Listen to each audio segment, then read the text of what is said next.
This hour, it's Let Me Speak to the Governor. Governor Spencer Cox answers questions from KSL listeners. Let Me Speak to the Governor, live from the studios of KSL NewsRadio, 102.7 FM and 1160 AM. Good afternoon, and thank you for joining us for Let Me Speak to the Governor. I'm Maria Chaleos, along with Utah Governor Spencer Cox. And Governor, it's been an emotional few minutes for us here at KSL, and I'm watching our texters. It's been emotional for them as well. They are sending in tributes for Dick Nourse. We learned just a few minutes ago that the longtime Channel 5 anchor has passed at the age of 83, and I have been a little bit emotional, Governor. I worked with Dick for many, many years, and, like so many others, just trusted him, his credibility in the news. So your reaction this morning? Well, obviously, it's a somber moment here at the headquarters at KSL for you who work so closely with him, but for all of us.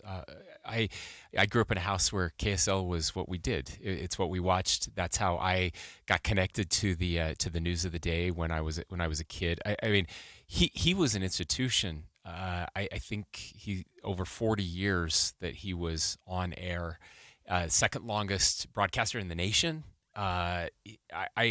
Growing up, it was him and Bob Welty and Paul James, right? Yeah, yes. those three guys. That's my entire life until that's all I knew. And so he's been the face of Utah news. Every breaking news, every big thing that happened over the course of his life. I mean, a guy who went to Vietnam to interview Utahns before I was born, but I saw those clips many years later, and it was impactful. And so these. This is a hard day for obviously harder for those of you who were so close to him, but an institution in Utah has passed on, and I think your texters, I think all of us.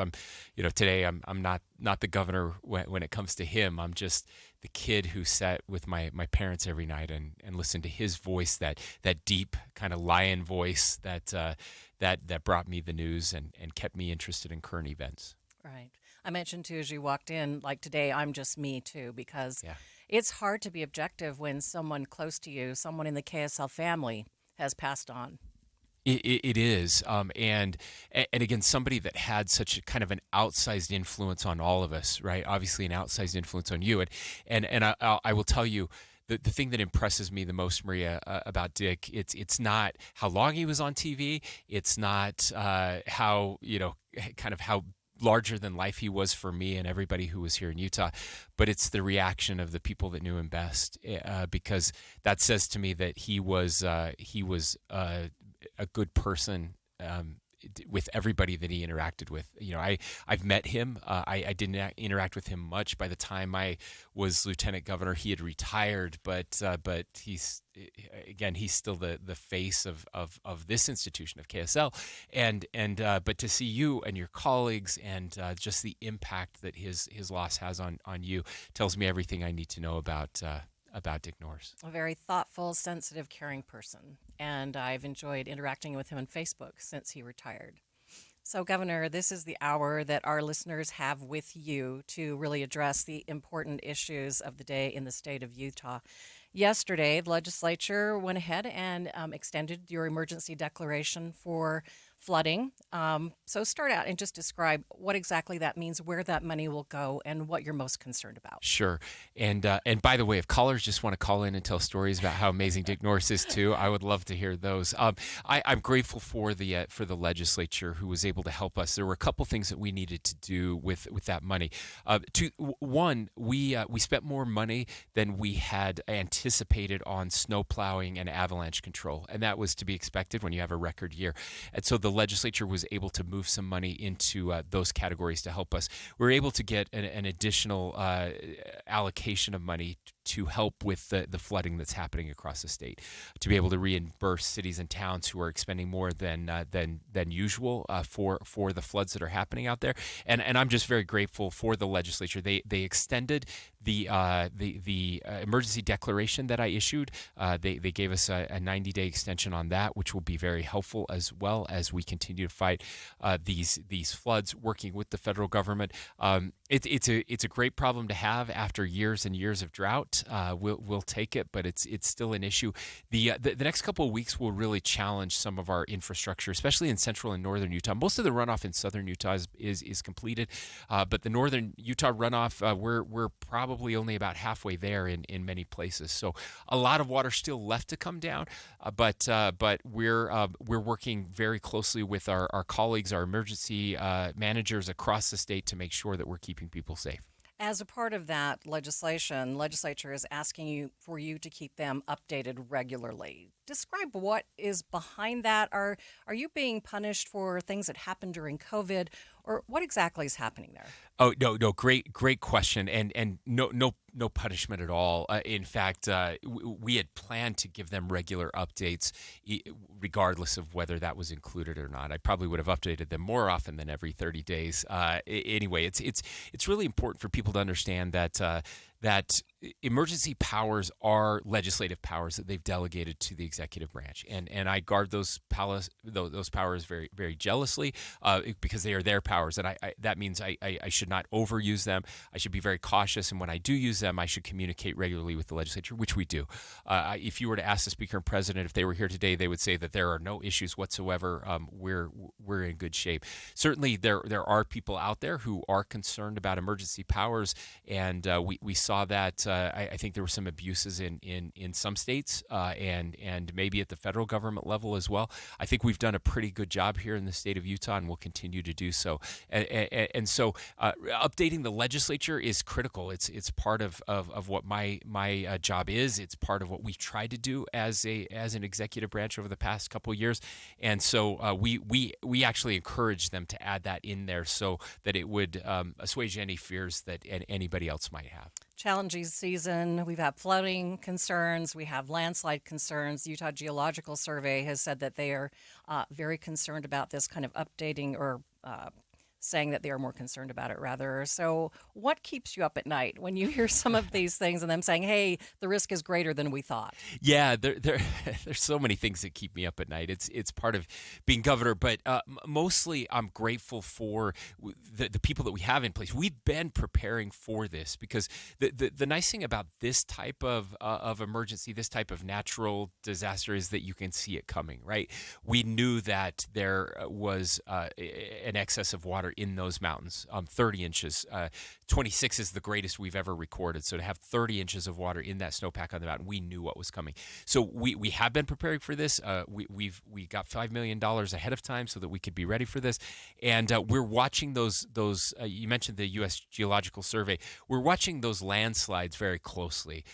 We can anticipate with temperatures the amount of water that's coming down, and we've done a pretty good job of doing that, getting sandbags where they need to go. But landslides are a little trickier. We can see them starting. They move very slowly. If they move quickly, like Thistle happened, 40 years ago, people remember the big landslide in Thistle that dammed off water. Those things worry me because there's usually very little notice. And in that case, what happened was it dammed off a river. Then the water backs up behind the river, and eventually that dam breaks, and then you can wash away Spanish Fork, right? Mm-hmm. That was the concern back then.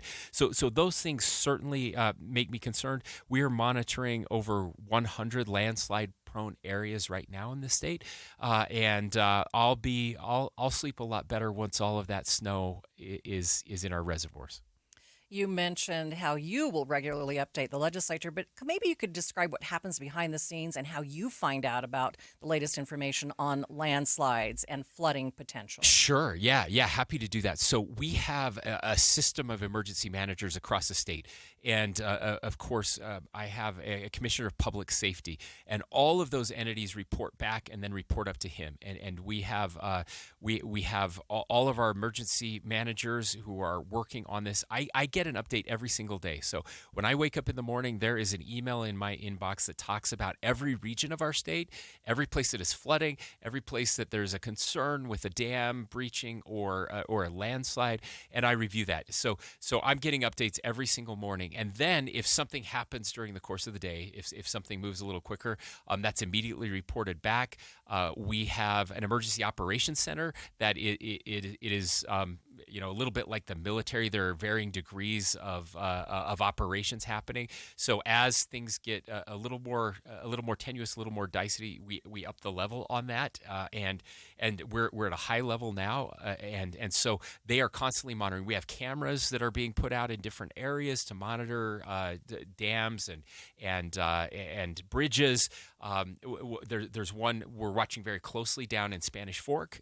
There's a bridge that I-15 travels over where the Spanish Fork River goes under towards Utah Lake, and it has been within 6 inches of the top of that bridge. And shutting down I-15 obviously would be one of the most concerning things that we could do in the state. So that's one we've been watching very, very closely, and so I'm getting updates very regularly. I'll probably get a couple updates while we're sitting here talking. And let's go to our phone lines. Ari is on the line from Draper. And good afternoon, Ari. What is your question? Yes, can you hear me okay? Yes. Mm-hmm. Yes, so I know the governor is someone that still values facts, and I just wanted to cite a couple of them. There's in this country, I think there's somewhere, and knows the exact number, between 400 and 450 million guns, per capita. We have, I think, twice as many guns per capita as the nearest nation, and that's the peaceful nation of Yemen. We account for about 4% of the world's population, some 35% of, global firearm suicides. And then we're about, if you live in this country, as you and I do, Governor, you're about 25 times more likely to be killed in a gun homicide than people in other high-income countries. I know you often lament, and somewhat appropriately so, that politics has become our God and not, God, him or herself. I would argue that for Republicans, besides attacking democracy, the only God, it seems to matter, is guns. And there just seems to be no willingness to address the epidemic, the epidemic of gun deaths in this country, mass murders, everything else, suicides. You're 25 times more likely to die, from a gun than other countries. Even in countries, that people perceive as, as having issues like Israel, you're some 12 times more likely to die from a gun in this country than you are in Israel, and some 50 times the case in the UK. So, what will it take for Republicans to abandon their God, guns? Thank you. Ari, thanks for the question, and certainly share your concern about the tragic deaths that we've seen across the country. Some of the very high-profile ones recently that have been devastating to communities, and I think this is something that every state and of course our federal government is trying to grapple with. And I wish I had better answers. This is back to the earlier segment. One of the things that certainly keeps me up at night. We do have a Second Amendment here, and I think in Utah we've tried to figure out how to balance those Second Amendment rights with keeping people safe. And I believe in the Second Amendment. I'm a supporter of the Second Amendment. But with that Second Amendment comes responsibility as well, and I fear we are losing that as a nation. I've shared this before. When I was growing up, I had a gun in my vehicle almost every day my junior and senior year of high school. I would take the truck to school. I would have my shotgun, my 22 or my 30-06, depending on what the hunting season was that year. And yet we had a very deep respect for those weapons. We were trained. We were taught that you never pointed a weapon at anything or anyone unless you were again actively hunting. There was a responsibility that went along with that, and I think we're sadly losing that in kind of a gun culture temperature in red states and blue states. I think we're seeing that across the board, and it's leading to some tragic consequences.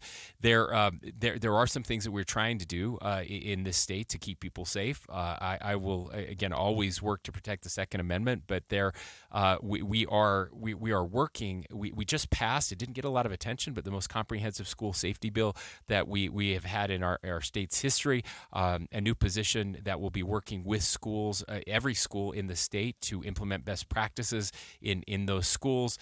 We have $70 million for additional resources and resource officers in those schools. We have the Safe UT app, which has been a significant help to local schools and law enforcement officials to make sure that we're doing more to keep our schools safe. But I certainly hope that again, the root causes. I'm very interested in the root causes. What are leading people to take these heinous acts? Those guns just didn't go out and start shooting people. What is it that is causing that? We've seen a significant increase in mental health concerns across the country. We've been working. You mentioned suicide. You brought that up several times. Of course, that's a big issue for the state of Utah. We have been working on this. Governor Herbert asked me to start the Governor Suicide Prevention Task Force, the first of its kind in our state. We've been working with the legislature over the course of the past 6 years to change that piece and to get more resources and help available. I saw just this week we've moved. When we started that task force, we were 5th in the nation for the number of suicides per capita. Now we're 14th in the nation, so we're heading the right way. But one of the reasons we're improving there is because other states are getting worse. And so there's a lot more that we have to do there, and I appreciate your concern. Our first texter actually is asking about mental health, Governor, and they want to know when you're going to do something about mental health. What else can we do, Governor? Well, this person... Are we going to start doing something about... Well, their focus is on prevention. Well, they would say they're pushing for more prevention, and they're wondering what you can do. Yeah, I hope you would pay attention. See, again, this is the problem that happens. We passed 575 bills, and people only pay attention to 5 of them because those were the controversial ones. You've missed probably the 40 bills and millions and millions and millions of dollars that we've put toward mental health care in this state. Yesterday I was meeting with some of our team that are looking at the entire mental health care system in our state and how we can realign that in ways that will help people help more people get more access to mental health care and make sure we're getting better mental health care. So what I would encourage you to do is to go and look at the several bills that passed this year. We are creating new resource centers throughout the state. We've got several of them up. These are tens of millions of dollars for each one. These are access centers. Think about when your child wakes up sick in the middle of the night and you take them to an urgent care, right? A 24-hour facility where you can go and check in and get help. We're building those types of facilities for mental health care in our state as well. So there has never been more done than we've done over the past 5 years, and I would put what we've done over the past 5 years up against any other state. Still a long ways to go, but we're heading in the right direction. We have just a couple of minutes till the bottom of our news, and I want to ask the next text question. And this person would like to hear your take on smart cities and your vision for the type of community down in Draper at the old prison site. Sure. Well, this term smart cities, I don't know what it means. There's a guy out there who claims that smart cities are digital concentration camps. So there's this big conspiracy theory around smart cities. I haven't heard that one. Yeah, okay. Yeah. It's a new one, and it's a doozy. But what I can tell you is happening at the point of the mountain is it's a very public process. Obviously, we've moved the prison. That was the idea. There is a board that has been put together. There was an RFP that was held, and a developer that won that RFP is very engaged in designing what that will look like. And the whole idea is to make it again one of the most. I hope it will be one of the most visited spots in Utah after our national parks and Temple Square, that people will come and see this place. And the idea idea is that it will host. There will be housing there. There will be an entertainment district there. So think potentially sports. Think certainly concert venues and movie venues, places where people can go. There will be open space where people can go and recreate as well. And then there will be a core of businesses that get to move in there, because there is no other opportunity like this anywhere in the country right now. We've heard that over and maybe in the world over and over again, where you have 700 acres of green space that has infrastructure, has two freeways on both sides. It is an incredible opportunity. My only concern is that we'll think a little too small on this one. This is the idea again, is that these businesses, and we have had businesses saying, yes, we want to have our headquarters there. We want to build there a place where people can work and people can recreate and people can have the amenities that they need very, very close to them. And it's going to be, there's a lot to look forward to. It's going to be a really positive development for the state of Utah. Nick is on the line in West Jordan. And good morning, Nick. What is your question? Hi, Governor. So as a moderate Republican, I'm concerned with some of the trends that I'm seeing in other red states, and especially in Florida, where they've kind of developed this mentality of what goes to die, to quote DeSantis down there. And I'm concerned that, starting our next legislative session, that we are going to develop that mentality here too. And as a moderate, I just want to make sure that everybody has a chance to be heard, that we're making sure that we're compromising. And so I want to know kind of like what's being heard or what we're doing to prevent that mentality from gaining traction in Utah. Nick, thanks for the question. I'm sure there are some listeners that agree with you, and probably some listeners who disagree with you. And I think one of the things that we try to do here in the state of Utah, at least I've tried really hard, is to be inclusive in our process and to bring people to the table and to try to find the best result. Not the I'm not the governor of just Republicans, although I am a conservative Republican, but I'm the governor of everyone, and want to make sure that those voices are heard. We've worked really closely with the legislature. Obviously, they are a separate and independent branch of government, as they should be. They do invite testimony on hearings and various issues. I've tried to add to that and augment that whenever I can in positive ways, and I think we've done a much better job of coming to a better end result when more people are involved. And I think there are some really great examples of that over the past few years, and we'll continue to do that. I have a deep respect and a great working relationship with the legislature. I agree with them most of the time. Sometimes I don't, and when we don't, we try to find ways to work through those problems. But I do think that what you said is key, and I would say that regardless of whether you're a moderate or an ultra conservative or extremely liberal, and that is we are better off when we collaborate. We're better off when we work together. We're better off if we can try to find solutions that more people can agree on. There will be times, and there are times when we just can't agree.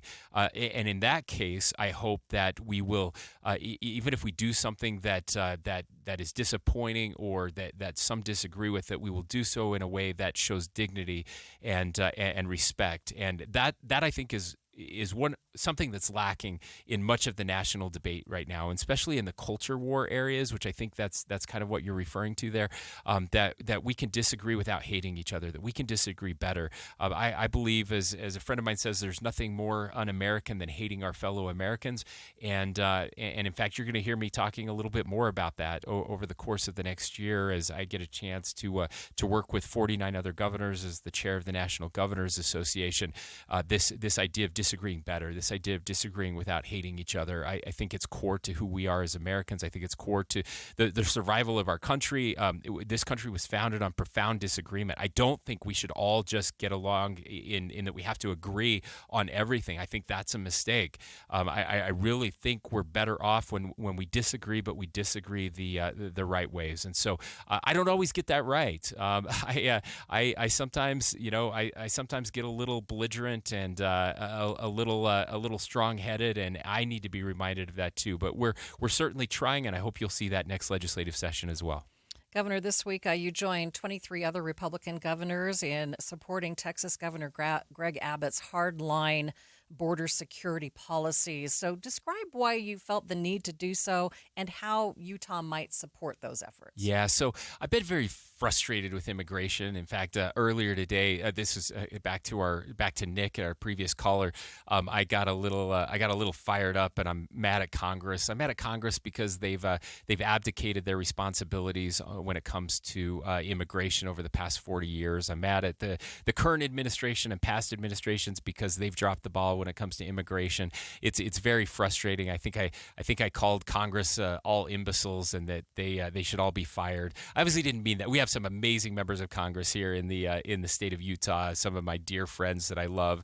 This is more of a 40-year frustration. Utah passed comprehensive immigration reform before I was in the legislature 10, 11 years ago, however long it's been, and the Obama administration wouldn't allow us to implement it, and then the Trump administration wouldn't allow us to implement it. So it's very frustrating. This is not hard. It's not hard. It just isn't hard. And Governor Abbott is absolutely within his rights and responsibilities to be very upset with what's happening down there. I feel so bad for our border states. I don't know how they do it. We are an ordered nation, and you cannot just introduce that level of chaos there. And one of the reasons there's so much chaos at the border is because legal immigration is broken. And so it's not that hard of a fix, guys. It really isn't. Secure the border and fix legal immigration. There are lots of proposals to do that. If you let the governors do this, we could solve this in a day. And yet, too many politicians out there get reelected by using immigration as a wedge issue and a dividing issue. And it's one of those rare areas where Republicans and Democrats actually agree, just not the politicians, because solving it would make it harder for them to get reelected. You've given your vocal support of this. Is Yeah. there anything else the state of Utah can so do? we had our National Guard was there last year, so we've taken a turn down there. And boy, I just have to give a shout out to our National Guardsmen and women. Those citizen soldiers have worked so hard. And over the past couple of years, we've called on them more than at any time in our state's history. And so we'll be monitoring, having conversations as governors to see what's needed, who's sending what, and again vocalizing those concerns with the hopefully with the administration that will send some more resources and pay attention down there. But they know we have that they have our support, and what that looks like will be determined on what the what's happening on the border as those numbers increase or decrease over the next few weeks. Border security impacts us all as a country, but is there anything specific impacts that we see here in Utah? Sure. Look, I like to say we're all border states right now, and the immigrants that are coming across aren't just staying there, right? They come here, and they're taxing some of our systems. Utah is so big-hearted, and we want to help. We want to help refugees, and we have helped refugees. I don't know any state in the nation that has stepped up more than the state of Utah over the past 10 years when it comes to helping our refugees.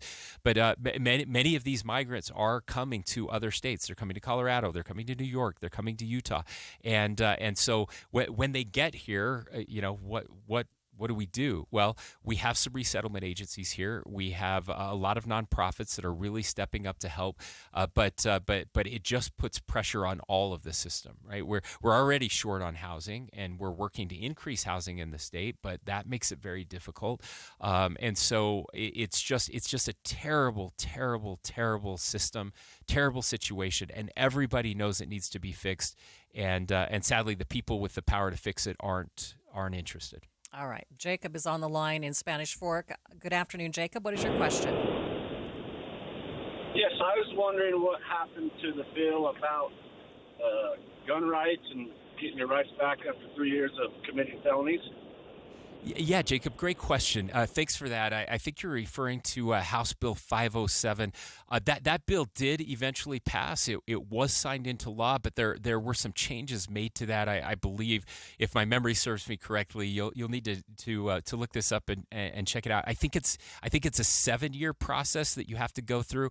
It's not in all cases. Not all felonies qualify, and there's a process that you have to go through to make that happen. happens. So I would encourage you to look out and get those details. But that's my recollection of that is that it's a 7-year process and only in certain circumstances. Good afternoon, Jay. What is your question? Yeah, I'm just curious as to why we decided to fly the new state banner over the Capitol when it's not really the state banner until 2024. Who made that decision to fly instead of the old one, which is still current and relevant until next year? Yeah, Jay, good question. It's one I had to ask and figure out. Important to note that the current flag, the historical flag, is still flying over the state capitol and will always fly over the state capitol as long as I'm the governor. I issued an executive order earlier this year that would require the historic flag with the historic seal to fly over the state capitol at all times. So just to be very clear, that is still flying there. There's a group called the Capitol Preservation Board, and it is made up of legislators. I do not sit on that board, but that board, they are the ones that make all of the decisions at the Capitol and the Capitol grounds. So all of the statues that you see there, anything related to flags, those are decisions that are made there. And my understanding is that they voted to put the flag up. There's nothing in the law that prevents that from happening. Anybody can fly the flag at any time. The only thing in the law right now, and again, this is an executive order that I issued, says that the historic flag has to fly on the state capitol, and that the new flag will always fly below the historic flag on the state capitol, so that the historic flag with the historic seal will always take precedent over the new flag. So I hope that clears up any misperceptions. There's a lot of people out there that are saying that the old flag is going away. I don't know why they've decided to share that. That's just not true. This idea that the old flag has been replaced and is going away, it's not. Anyone can fly it at any time. And it's been great to see a whole bunch of people who never paid any attention to the state flag suddenly get really interested in it. And I love seeing more of the historic flag flying across our state. It's also fun for those who like the new flag to see that flying in some places as well. Governor, our next listener would like to know what can be done about gas prices. We all want to know this question. Yeah. What can the state do about gas prices? I wish they let the governor do something about gas prices. We would have done it a long time ago. There are some downsides to having the best economy in the nation and a rapidly growing state. The biggest issue is refining of product. So our refineries here in the state of Utah are at maximum capacity. So they are refining as much gasoline as they possibly can. They just can't do anymore. And it is not enough to provide gasoline for all of our state, which means that that more and more gasoline has to be brought from outside the state, and transporting that gasoline here adds to the expense of it. And so you'll see that in places that have very strong economies. You'll also see it states that are closer to California also have higher gas prices because of many of the rules and regulations in California. Not that this gas has to go through those same rules and regulations, but there is a natural pull as they are importing more and more gas. That increases the refining process in other states as well, and all of that leads us to a place where our gas prices are higher than some other places. The obvious answer is to increase refining capacity. Refineries are incredibly expensive. I mean, we're talking billions of dollars, and people, again, in the market that have that kind of money, they're not really interested in building new refineries because we have a federal government that is constantly hammering on oil and gas, and so they're not going to put billions of dollars into something that won't bring returns for 20 or 30 years when you have a federal government saying we want everybody off of gasoline in the next 10 years. So it makes it really, really difficult for those states that are caught in the middle. We're still having those conversations. We've pushed back on permitting reform. Just yesterday, I was on with a member of the White House working very hard with a bipartisan group of governors to encourage them to increase gas leases, oil and gas leases in our state and across the country, because that's another piece of this as well. But that's the best answer I can give. All right. Jay is on the line in American Fork. Good afternoon, Jay. What is your question? Yes, Governor, thank you for taking our phone calls and texts today. One question I had is just in regards to there's a bill this past year in regards to possibly having all state employees become at-will employees. I'm wondering if that option will come up again, and if so, if you support that, or what would be the pros and cons of that? Yeah, thanks. Great question. This is one I haven't been asked about too much. So over the past couple of years, we have passed several bills that have moved more and more state employees to an at-will status. And in conjunction with that, by the way, completely voluntary, where the employee gets to choose, and there is a pay increase that comes with that change in status to becoming at-will. So it's been an opportunity for us to get some more dollars to our wonderful state employees. And then giving them that opportunity to make that choice. I will tell you, it has been very popular with those occupations, those jobs where we have given them that choice. About 90% of them have taken it. I like it for lots of reasons. Again, it allows us to give a pay increase. It allows our employees and our supervisors to be more responsible. It allows us to in our reviews to incentivize the best parts of the job and make sure we're getting the best employees possible. And so I think it's a win-win. The downside is, again, for employees, if you're asking for kind of a downside, it does make it easier for employment termination. But it makes state government jobs just like every other job in the state of Utah. And I think that's a positive thing, that we reward the best performers, and in those very rare cases where we have some really bad performers, it makes it a little easier to move on from the worst employees. But it's we've done it a couple times, and again, it's been very, very well received. You haven't seen, I mean, we haven't just terminated people. That was never never the intention. And I think those that have been on it for a couple of years would report back that it's been very positive. Governor, next listener would like to know your thoughts on the growing gang situation. Is there a growing gang situation, Governor? What is your perspective on gangs? Good question. Do we have gangs in the state? Yes, we do, for sure. This has been a problem for decades. We have amazing law enforcement officials throughout the state. We have great partners in local government as well. We have gang task force units that work that try to infiltrate these gangs and prevent again the worst things from happening. I don't know that it's a growing problem, other than we are a growing state, and so everything of course is growing. And again, I'm not saying there isn't an issue. There is an issue, but we have great people that are working on it, and we're constantly trying to improve and eliminate gang violence here in the state of Utah. Next listener, Governor, let me see, where are we here? They want to know what is being done to get a freeway from east to west in the southern end of Salt Lake County between, say, 106th and 134th. Is there any plans for that? Yeah. Thank you. That's a good plan, a good question, and something that we are working on. So UDOT has been working again as we look at some of these east-west corridors and some of the issues that are out there.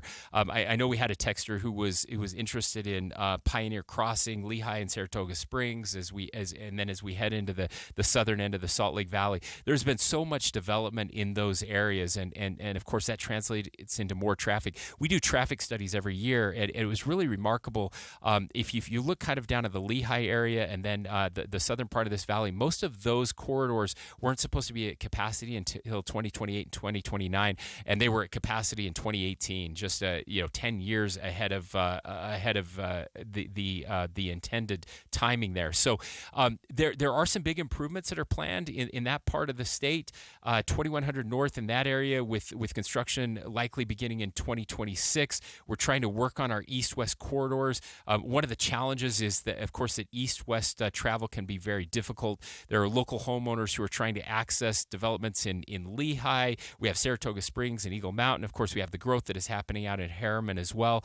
So we're lots of changes that are happening out there. Again, in northern Utah County, UDOT is planning to convert 2100 North to a freeway that will really improve the traffic flow there. And so we are constantly designing and redesigning these areas, trying to keep up with the growth that's out there. 1 minute left here, Governor. The last question for you. This person's wondering if Utah could allow tiny house communities for seniors who have a limited income. Yeah, great question. I've been very interested in the tiny house movement out there. We actually have a project that we're working on with Salt Lake City, tiny houses for some of our homeless population, some deeply affordable housing. I think we're going to learn a lot from that. I would love to see it more extensively. I would love to see cities and towns get a little more creative with some of their their growth and some of their decisions around zoning to see if we couldn't make things much more less expensive for new families and for our seniors. All right. Headed anywhere fun for vacation, Governor? I wish. We have a trade mission. We'll head to the Paris Air Show, which is really important to us. It's the biggest air show in the world, and we have the fastest growing aerospace industry in the country. So it's not a vacation. It's a lot of work, but a very great part of the world to do a little work. Wonderful. Thanks, Governor. Thank you. Have a nice summer. We'll see you next month for Let Me Speak to the Governor. KSL FM Midvale, KSL Salt Lake City. Listen on the KSL News Radio app and in your car at 102.7 FM. KSL News Radio, Utah's all-day companion for news.